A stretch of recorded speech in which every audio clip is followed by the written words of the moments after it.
नमस्कार दोस्तों, हिंदुस्तान उदय YouTube platform पर आपका बहुत बहुत स्वागत है। मैं हूं प्रदीप डबास। दोस्तों, बात हरियाणा की करना बेहद जरूरी है, क्योंकि आप गुजरात मॉडल की बात करते हैं, लेकिन धीरे धीरे ऐसा होने जा रहा है देश की राजनीति में कि ऐसा ना हो कि बीजेपी अब हरियाणा मॉडल की बात करते रहे। लगातार तीसरी बार हरियाणा में भारतीय जनता पार्टी की सरकार बनी है और नायब सिंह सैनी मुख्यमंत्री हैं। ये आप गुजरात मॉडल और मध्य प्रदेश मॉडल को देख सकते हैं। लगातार भारतीय जनता पार्टी जिस तरह से सत्ता में बनी हुई है, क्या भारतीय जनता पार्टी ने अब हरियाणा को अगला राज्य बनाने की ठान ली है कि सत्ता में अगले कुछ साल तक और बना रहा जाए। क्योंकि जिस भारतीय जनता पार्टी को हरियाणा में कम से कम कहें तो शहरी पार्टी के तौर पे जाना जाता था, और अब तक जितनी बार भी 2014 से पहले भारतीय जनता पार्टी सत्ता में रही, वो बैसाखियों के सहारे रही। कभी किसी दल के साथ छोटे भाई की भूमिका में रही और कभी किसी दल के साथ छोटे भाई की भूमिका में रही। 2019 में बीजेपी को जब पूर्ण बहुमत नहीं मिला था, तो बड़े भाई की भूमिका में आई थी और जननायक जनता पार्टी के साथ जो है वो सरकार का गठन हुआ था। लेकिन अब देखिए, बीजेपी फिर से पूर्ण बहुमत के साथ 2024 में सत्ता में आई। लेकिन भारतीय जनता पार्टी की खास बात यह है कि बीजेपी रुकती नहीं है। वो जिस तरह से हम कई बार उदाहरण देते हैं सचिन तेंदुलकर का, कि वो एक मैच में अगर मैन ऑफ द मैच बन जाते हैं, तो वो उनसे पूछा गया कि वो क्या सोचते हैं, तो वो कहते हैं कि मैं सिर्फ अगले मैच के बारे में सोचता हूं। तो बीजेपी भी शायद अब अगली प्लानिंग के बारे में सोच रही है। हरियाणा में बीजेपी की स्थिति को लेकर आज हम बात करेंगे, और हरियाणा के देश के जाने माने पत्रकार नवीन धमीजा साहब हमारे साथ मौजूद हैं। 30 दशक से ज्यादा का नवीन धमीजा साहब को राजनीति कवर करते हुए हरियाणा की कम से कम हम कहें कि अनुभव है, और राजनीति की हर चाल को वो बड़े अच्छे से पहचानते हैं। और बीजेपी ने आज अपने जिला अध्यक्षों की नियुक्ति की है। खास बात इसमें यह है कि हरियाणा में अभी केवल 22 जिले हैं, लेकिन भारतीय जनता पार्टी ने आगे की रणनीति को ध्यान में रखते हुए 27 जिला अध्यक्षों की नियुक्ति की है। ये आप समझने की कोशिश कीजिए कि बीजेपी कितने बड़े स्तर पे हरियाणा में काम करने जा रही है। और जो पार्टी अभी तक शहरी पार्टी का टैग लेके घूमती थी, वो पार्टी अब शायद ग्रामीण क्षेत्र में भी अपनी उतनी ही पहुंच बना चुकी है। नवीन साहब, बहुत बहुत स्वागत है आपका हिंदुस्तान उदय यूट्यूब प्लेटफॉर्म। नमस्कार। नमस्कार डबास जी, नमस्कार। नवीन जी, जो 27 जिला अध्यक्ष बनाए गए हैं, संगठन का जो विस्तार किया गया है, उसमें हर वर्ग को ध्यान में रखा गया है, हर वर्ग को समायोजित करने की कोशिश की गई है। देखिए, अभी इलेक्शन जीता है 2024 में, कुछ ही महीने पहले की बात है, और पार्टी कितने बड़े स्तर पे संगठन के लिए काम कर रही है, कितने बड़े स्तर पे पदाधिकारियों के लिए काम कर रही है और कार्यकर्ताओं को जुटाने का काम कर रही है। इसका छोटा सा उदाहरण ये है कि 22 जिले और 27 जो है जिला 27 जिला अध्यक्ष, अध्यक्ष। और उसके साथ साथ इनमें 8 ओबीसी जिन पे फोकस किया जाना सबसे ज्यादा जरूरी बीजेपी को लगा, वो 8 देखिए, ओबीसी जिला अध्यक्ष बनाए गए हैं। ब्राह्मण जाति से दो 5 जिला नहीं अध्यक्ष नहीं बनाए गए 8 हैं। ओबीसी पंजाबी और दो एससी, 2 एससी। 2 एसटी, 8 जी और 2, बिल्कुल। दो हाँ हाँ, 2 दो एसटी जो राजपूत, है। 2 एससी और जाट 4, पंजाबी 5, क्या, और वैसे 5 समुदाय से ब्राह्मण 1। 5 पंजाबी, 5 ब्राह्मण 5 पंजाबी, जी, 5 एक पंजाबी, बनिया, 5 ब्राह्मण, 8 ओबीसी, एक बनिया, एक बनिया। एक बनिया। जी जी जी। इनके बड़ा बड़ा अलावा महत्वपूर्ण अगर आप, कैलकुलेशन है ये नवीन जी, और हरियाणा के बड़ी लिहाज से। महत्वपूर्ण कैलकुलेशन है, और यदि हम देखें तो भारतीय जनता पार्टी अपना फोकस जातियों के साथ साथ महिलाओं पर भी कर रही है। 4 महिलाओं को भी जिला अध्यक्ष बनाया गया है। हाँ, ये बड़ी बात है। आप ये देखिए, भारतीय जनता पार्टी आज अगर फोकस कर रही है तो वो हर कैटेगरी को जो है वोट बैंक को लेकर के फोकस कर रही है कि कौन सा वोट बैंक उनके साथ जुड़ सकता है। जी तो आप अभी अभी देखिए, 10 निगमों के चुनाव हुए हैं हरियाणा में। 10 में से 7 में तो महिलाएं मेयर बनी है। यानी इसका मतलब वो महिलाओं पर बड़ा फोकस करके चल रही है भारतीय जनता पार्टी की। महिलाएं उनका वोट बैंक है, और बड़ा वोट जी बैंक है। अभी तक क्या था, महिलाएं वोट पोल करने कम जाया करती थी, लेकिन भारतीय जनता पार्टी चूंकि शहरी पार्टी है और शहर में महिला मतदाता पढ़ा लिखा मतदाता होता है, तो उन्होंने महिलाओं पर विशेष तौर से फोकस करना आरंभ किया है। पहले तो उन्होंने उत्तर प्रदेश में आप देखिए महिलाओं पर फोकस किया था, जब उन्होंने बात की थी कि महिलाओं के साथ अन्याय होता है एक जाति विशेष के साथ। जी भाई तलाक तलाक तलाक कह करके उनको तलाक दे दिया जाता है, उनके साथ अन्याय किया जाता है महिलाओं के साथ। उस जी वक्त भी उन्होंने महिलाओं पर फोकस किया था उत्तर प्रदेश में, जी और अब हरियाणा में भी उन्होंने महिलाओं पर फोकस किया है। जातिवाद में उन्होंने हर जाति हर बिरादरी का उन्होंने ध्यान रखा है। तो उन्होंने बड़े, और सबसे बड़ी बात यह है कि 22 जिले हैं, उन्होंने 27 जिला अध्यक्ष घोषित किए हैं। आप ये देखिए, हांसी, ग्रेटर गुरुग्राम, गोहाना, डबवाली और जी बल्लभगढ़ जो अभी तक जिले नहीं है, बल्लभ, वहां भी जिलाध्यक्षों की नियुक्ति की है। ये मान के चला यानी जा सकता है कि भारतीय जनता पार्टी की सरकार के भीतर अभी ये मंथन चल रहा है कि इन 5 इलाकों को कम इन से कम मानेसर को, जो बड़े हाँ समय से मांग मतलब भी चल रही थी, उनको जिला इसका बनाया मतलब इन जाएगा। 5 क्षेत्रों को जिला बनाया जा सकता है भारतीय जनता पार्टी की सरकार के कार्यकाल में। ये इस जी बात के संकेत हैं। देखिए ये संकेत है, और इसी के आधार पर उन्होंने अपनी कार्रवाई चालू कर दी, उन्होंने अपनी तैयारी चालू कर दी है। भाई प्रशासनिक तैयारी हो सकता है वो बाद में करें, प्रशासनिक घोषणा बाद में करें, लेकिन उन्होंने राजनीतिक रूप से अपनी तैयारी, अपना ताना बाना चालू कर दिया है कि वहां पर उनका संगठन मजबूत हो जिले के तौर पर। मतलब तो प्रशासनिक इसलिए उन्होंने लेवल पे जब जिला बनेगा तो एक संगठन पहले से तैयार होगा वहां पे। भारतीय जनता पार्टी का वहां संगठन पहले ही तैयार होगा। बाकी जी पार्टियों को तो तैयारी करनी पड़ेगी, जिला अध्यक्ष बनाने पड़ेंगे, मंडल अध्यक्ष बनाने पड़ेंगे, या और उनके जो है संगठन क्षेत्रीय बनाने पड़ेंगे, लेकिन इनका संगठन पहले ही तैयार होगा वहां पर। तो निश्चित भारतीय तौर जनता पे बाकी पार्टी पार्टियों की, निश्चित तौर पे बाकी पार्टियों की आपने बात की है, उन पे हम बात जरूर करेंगे। लेकिन सबसे महत्वपूर्ण बात यह है नवीन जी कि 8 जी जी जी ओबीसी जिला अध्यक्ष बनाए हैं भारतीय जनता पार्टी ने हरियाणा में, और जी ओबीसी जी जी मुख्यमंत्री है। इसका मतलब ओबीसी जिस, मुख्यमंत्री है। जी, जिस जिस तरीके से भारतीय जनता पार्टी चाहे लोकसभा चुनाव हो चाहे विधानसभा चुनाव हो मैदान में उतरती है, तो उसके बाद फिर जाट गैर जाट की राजनीति तो खैर हरियाणा में कभी से होती आई है, लेकिन बीजेपी ये करने में माहिर है और साधने देखिए में भी माहिर इसमें है। बिल्कुल बिल्कुल इसमें कोई शक वाली बात नहीं। देखिए हरियाणा की राजनीति तो शुरू से जाट वर्सेस नॉन जाट रही है। भाई जी हम हरियाणा में अगर बात करें, भारतीय जनता पार्टी ने हमेशा नॉन जाट की राजनीति की है। और अगर कांग्रेस ने, जब तक भजन लाल जी के हाथ में कांग्रेसी कमान थी, तो चौधरी भजन लाल ने भी नॉन जाट की राजनीति की थी। जी लेकिन जब से भूपेंद्र सिंह हुड्डा के हाथ में कमान आई, तो उनका फोकस जाट राजनीति पे हो गया था। इसके अलावा हरियाणा में चौधरी देवीलाल का परिवार, ओम प्रकाश चौटाला रहे हों या उनके और परिवार के लोग रहे हों, उनका फोकस जाट मतदाताओं पर रहा, जाट की राजनीति की।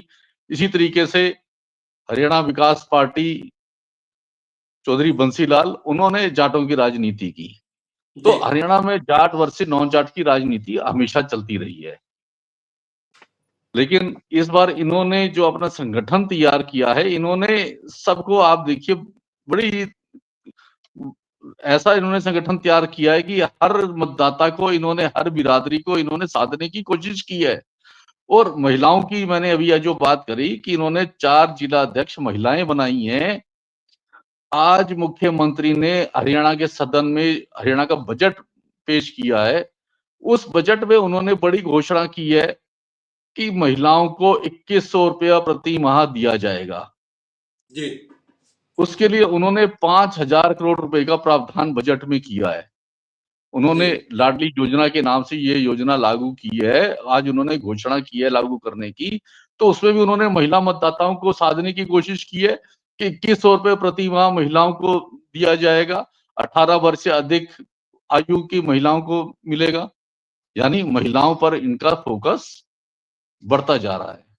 देखिए नवीन जी, सबसे महत्वपूर्ण बात यह है कि लोकसभा का चुनाव अभी हुआ है, विधानसभा का चुनाव अभी हुआ है, निगमों का, बिल्कुल बिल्कुल। निकायों का चुनाव अभी हुआ है, सब हो चुका है, उसके बावजूद भविष्य की और लंबी तैयारी भारतीय जनता पार्टी की किस तरह जो है वो बनती है, वो एक बानगी हरियाणा में जो जिला अध्यक्षों की नियुक्ति की गई है और जो बजट में प्रावधान किए गए हैं उससे पता चलती है। लेकिन दूसरी ओर जो विपक्षी दल है, अगर उनकी हम बात करें, आपने क्योंकि विपक्षी दलों का जिक्र किया था, तो ये सवाल तो विपक्षी दलों से, एक चुनाव हारने के साथ ही वो जिस तरह से स्लीपिंग मोड में चले गए हैं, वो निष्क्रिय हो गए हैं जिस तरह से विपक्षी दल, निश्चित तौर पे सवाल जी तो जी उनके जी। लिए भी बनता है कि एक पार्टी लगातार इलेक्शन मोड में रहती है, लगातार लोगों के बीच में बने रहने की कोशिश कर रही है, और जिस पार्टी के कभी 4 विधायक थे वो पार्टी सत्ता में आती है, और सत्ता में आने के बाद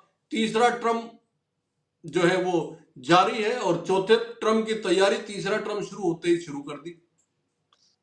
बिल्कुल बिल्कुल। देखिए, भारतीय जनता पार्टी की ये खासियत है कि वो चुनाव पूरा होते ही अगले चुनाव की तैयारी चालू कर देती है, जबकि बाकी पार्टियां चुनाव पूरा होने के बाद चुनाव जीत जाएं तो वो सत्ता को भोगने की तैयारी करती हैं, और हार जाएं तो वो स्लीपिंग मोड में चली जाती हैं।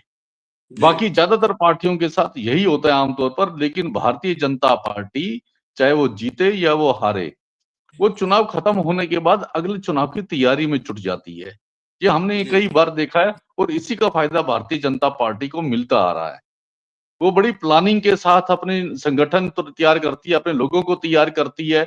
वो आंकड़ों को देखती है कि कहाँ पर किस जाति के, किस बिरादरी के कितने वोटर है वहां पर, कहाँ वोट कम पोल होते हैं, कहाँ वोट ज्यादा पोल होते हैं। वो हर चीज को बड़ी तैयारी के साथ ध्यान में रखते हैं और उसकी तैयारी करते हैं। जी।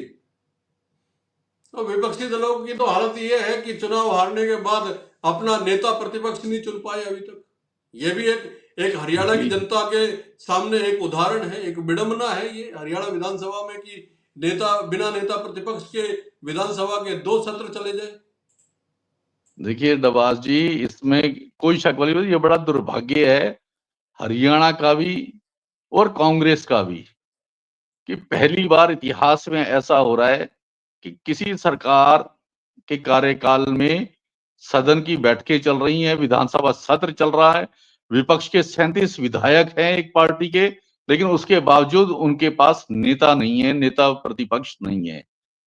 हालांकि भूपेंद्र सिंह हुड्डा लगातार अपने को नेता प्रतिपक्ष के रूप में प्रस्तुत करते आ रहे हैं, लेकिन अगर कांग्रेस ने उन्हें नेता प्रतिपक्ष बनाना होता तो वो अब तक घोषित कर देती उनका नाम। लेकिन मैं कह रहा हूं, कांग्रेस भले ही किसी का भी नाम घोषित करे, कांग्रेस को नेता प्रतिपक्ष बनाना चाहिए, नाम उसका घोषित करना चाहिए। क्योंकि देखिए, जब नेता प्रतिपक्ष होता है तब विपक्ष एकजुट होकर के वो सदन में तैयारी के साथ जाता है कि उन्होंने सरकार को किन मुद्दों पर घेरना है, कौन जी कौन से मुद्दे उठाए जाएंगे। और जब विपक्ष के पास अपना कोई नेता नहीं होगा तो हर विधायक अपना अपना जाएगा, अपने अपना बैठेगा, अपने क्षेत्र का कोई मुद्दा होगा तो उसे वो उठा देगा, नहीं तो सारे विधायक अपना चुप बैठे हैं और सरकार अपना सदन चलाएगी, बिल पेश करेगी और बिल पास हो जाएंगे, और सरकार अपना बिना शोर शराबे के विधानसभा सत्र चलेगा और सब कुछ जैसा सरकार चाहेगी वैसा चलता रहेगा। लेकिन कभी भी ऐसा नहीं होता, क्योंकि विपक्ष का जब नेता होता है तो वो तैयारियों के साथ सारा विपक्ष आता है। तैयारी में वो सदन से शुरू होने से पहले बैठकें करते हैं, ये तय करते हैं किस किसने क्या क्या मुद्दे उठाने हैं, वो सरकार को घेरते हैं। जो जनता के चाहत के मुद्दे होते हैं उन मुद्दों को सदन में उठाया जाता है। लेकिन एक लेकिन इस एक बार ऐसा सवाल नहीं हो बड़ा रहा। जरूरी है नवीन जी। भारतीय जनता जी जी पार्टी जी। की रणनीति रही है, शुरुआत से हमने देखा है कि अगर मुख्यमंत्री बीजेपी का किसी एक कास्ट से है तो वह प्रदेश अध्यक्ष किसी एक एक कास्ट से बनाते हैं। मान लीजिए मनोहर लाल खट्टर जब मुख्यमंत्री होते थे तो प्रदेश अध्यक्ष जो है वो ओम प्रकाश धनखड़ रहे उस ओम वक्त प्रकाश में। धनखड़ तो रहे, और जी, बराला बराला जी भी रहे। बराला जी भी प्रदेश अध्यक्ष रहे। तो हाँ, तो एक उन्होंने यानी प्रतिनिधित्व जाट एक, समुदाय से प्रदेश अध्यक्ष जाट समुदाय का रखा उन्होंने, ये है। जी जी, तो हाँ ये कि बैलेंस करके चलने की एक एक नीति थी उस समय, चाहे सुभाष बराला के रूप में थी और चाहे जो है वो ओम प्रकाश धनखड़ के रूप में थी। लेकिन फिर बीजेपी ने ये प्रयोग भी करना शुरू कर दिया कि नहीं चाहिए, ना ना मुख्यमंत्री जाट चाहिए और ना प्रदेश अध्यक्ष जाट चाहिए। पार्टी जो है अपने दम पे आगे बढ़ेगी। और देखिए, कुछ मंत्री पद तो जरूर जाटों के पास रहे हैं हमेशा, लेकिन एक अब की बार अगर हम बात करें तो ब्राह्मण 5 जिला अध्यक्ष बने हैं और ओबीसी 8 बने हैं, पंजाबी 5 बने हैं और जाट जाट जो है चार वो चार जाट 4 चार बने हैं। जिलाध्यक्ष बने हैं।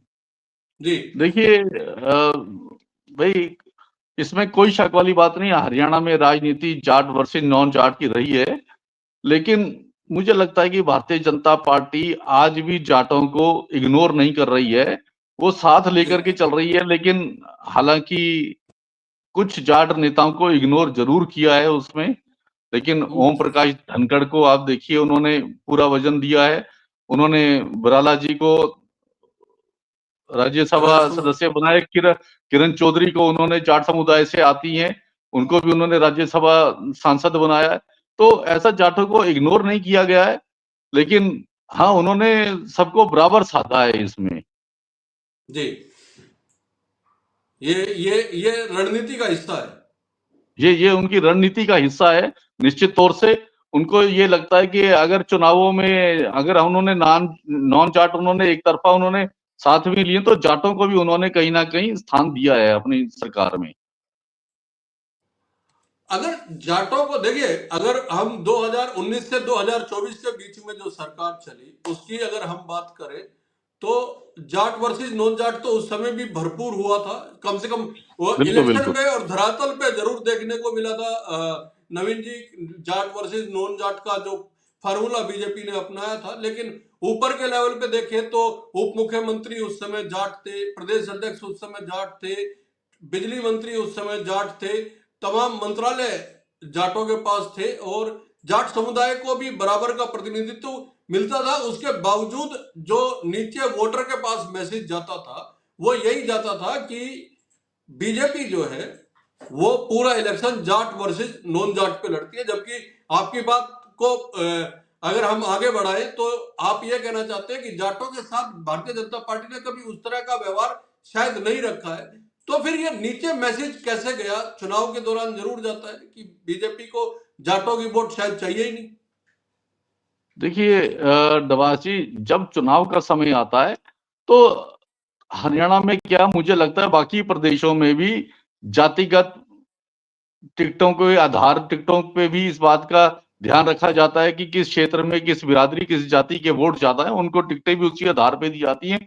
और चुनावों में लगभग सभी पार्टियां वोटरों को जात के आधार पर बांट देती हैं। और जी हरियाणा में तो हमेशा से, हरियाणा की हम बात करें तो हरियाणा में जाट वर्सेस नॉन जाट का चुनाव होता रहा है। जैसे मैंने बताया कि चौधरी देवीलाल या ओम प्रकाश चौटाला की हम बात करें, चौटाला परिवार की बात करें, उन्होंने जाट की राजनीति की है। और बंसीलाल जी ने जाट की राजनीति की है। लेकिन हाँ, भारतीय ये जनता बैलेंस पार्टी, उनकी ओर से भी बनाया लेकिन जाता रहा। हाँ, जब तो देखिए ओम जब प्रकाश चौटाला मुख्यमंत्री होते थे, इंडियन नेशनल लोकदल के प्रदेश अध्यक्ष अशोक अरोड़ा रहे।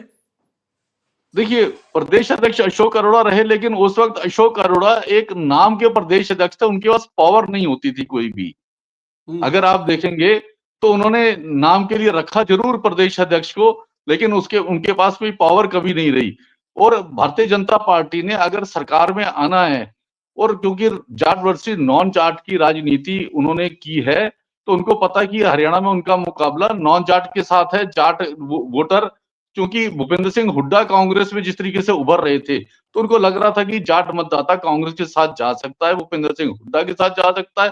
तो उन्होंने फिर से नॉन जाट को साधने की कोशिश की चुनावों में, और उन्होंने नॉन जाट को ही अपने साथ रखा। और उन्होंने इनडायरेक्टली रूप से ये जनता को एक मैसेज दिया था कि भारतीय जनता पार्टी नॉन जाट को साथ लेकर के चलेगी। और इसी के आधार पे आप देखिए, अगर भूपेंद्र सिंह हुड्डा मुख्यमंत्री नहीं बने, उनकी सरकार कांग्रेस की नहीं बनी, तो उसका नुकसान कांग्रेस को हुआ और भारतीय जनता पार्टी को इसका लाभ हुआ। इतिहास में कभी भी भारतीय जनता पार्टी के पास इतनी सीटें नहीं आई जितनी इस बार आई। और 10 साल की एंटी इनकम्बेंसी के बावजूद आई। 10 साल के एंटी इनकम्बेंसी के बावजूद लोकसभा में, जबकि 5 सीटें भारतीय जनता पार्टी को खोनी पड़ी थी 10 में से। पिछली बार 2019 में 10 की 10 सीटें भारतीय जनता पार्टी को मिली थी हरियाणा में। इस बार 2024 के लोकसभा चुनावों में 10 में से 5 सीटें भारतीय जनता पार्टी को और 10 सीटें कांग्रेस को मिली थी। जी, एंटी 5-5 इनकम्बेंसी की दोनों वजह बराबर से बटे थे। लोग लोग भारतीय जनता पार्टी से नाराज थे, भारतीय जनता पार्टी की सरकार से नाराज थे, लोग उनके नुमाइंदों से नाराज थे। लेकिन जब बात जात पात और आधार की आई, जाट वर्सेस नॉन जाट की, तो लोगों को लगा जो नॉन जाट वर्ग था वो भारतीय जनता पार्टी के साथ आ गया। मोटे तौर पे देखा जाए तो वापस उसी सवाल पे आते हैं जिस पे हम लोगों ने चर्चा शुरू की, जो ये जिला अध्यक्ष बनाए गए हैं, संगठन जो तैयार किया जा रहा है भारतीय जनता पार्टी की ओर से, इसको कैसे देखा जाए और ये बीजेपी के लिए किस तरह काम कर सकता है? नवीन जी, मेरा आखिरी सवाल आपसे। देखिए, भारतीय जनता पार्टी चुनाव के बाद से अगले चुनाव की तैयारी के मोड में आ जाती है और उन्होंने उसी तरीके से कि हर जात बिरादरी को उन्होंने साधने की कोशिश की है। जी, उन्होंने अपने जिला अध्यक्षों की नियुक्ति जो की है वो जात-पात और वोटरों को ध्यान में रख के की है कि किस क्षेत्र में कहाँ कितने वोटर ज्यादा हैं। मुझे लगता है उसी जिले में उन्होंने उसी आधार से अपने जिला अध्यक्ष बनाए हैं। जी, वोटरों को ध्यान में रखते हुए और लोगों को ध्यान में रखते हुए संगठन को मजबूत करने का काम जी, कर जी, रही जी। है भारतीय जनता पार्टी। और जिस तरह से नवीन जी ने कहा कि बीजेपी वो पार्टी है जो एक चुनाव खत्म होने के बाद अगले चुनाव की तैयारियों में लग जाती है। बीजेपी की हरियाणा में 22 जिलों में 27 जिला अध्यक्षों की नियुक्ति को लेके आपका क्या कहना है दोस्तों? कमेंट करके जरूर बताइएगा। और नवीन जी की टिप्पणी आपको कैसी लगी ये भी जरूर बताइएगा। नवीन जी, बहुत बहुत धन्यवाद। नमस्कार दोस्तों।